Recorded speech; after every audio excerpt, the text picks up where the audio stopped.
So in my closing about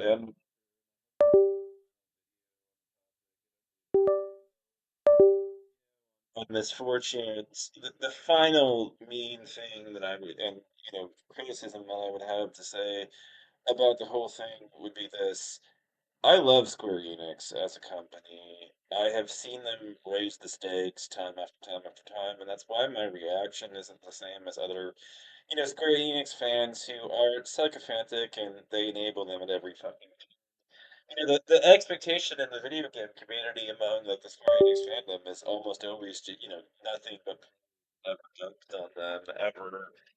So even if they write a bad story like Endwalker, you're supposed to say it's some of the most phenomenal writing in history. But that's just not the case and everything. But I'm not like the rest of the fandom because I have watched and I've seen how they've done this, and it feels every time I play, one of their games that there's a big amount that just kind of oozes out of the experience of playing that, there's this contempt felt by the developers. Like, the idea that anybody could think, or that video games are not a way to tell a compelling and unforgettable story and everything, and even their tagline on Twitter, and everything signifies that they deliver unforgettable experiences, and that's the that's the thing. That's the thing with them. And if you want to know something that I'm positive about, story writing wise, Metaphor with Fantasy, I really enjoyed that. Or 86, I'm not all negativity, but the thing about this and everything is that I am not able to hold Square Enix to the same standard that I would other companies.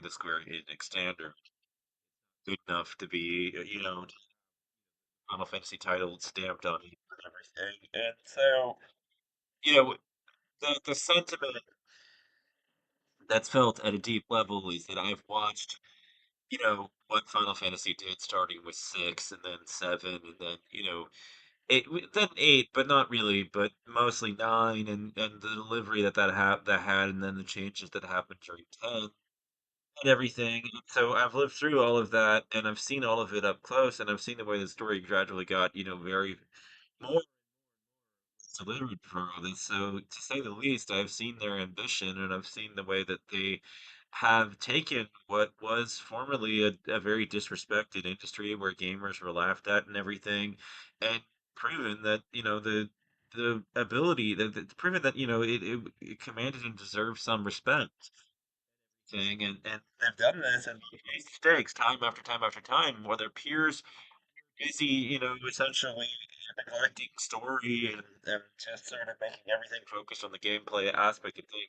They were telling emotionally deep stories that really gripped people, years and years and years ago and everything, and they've been doing it the whole time. It's like the bar for story writing was just it's absolutely in video games was absolutely exploded, and everything, and it was turned pushed way higher than it used to be as a consequence of Square Enix as a company. I mean, this is a company that has proven quality time after time after time, and in doing so has raised the bar of expectation that we would hold them to. And that's, I think, the key to Square Enix fandom that just kind of heaps praise on them because everything has to be considered in the light of all the other experiences with them as a company.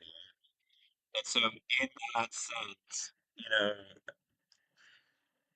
Endwalker just isn't up to standard. I expect more from them than this. This was a disappointment considering the source, and so in that light, I remain as ever a Square Enix fan, and I say all this because I want, Square Enix to improve, not because I want to rip them down and destroy them.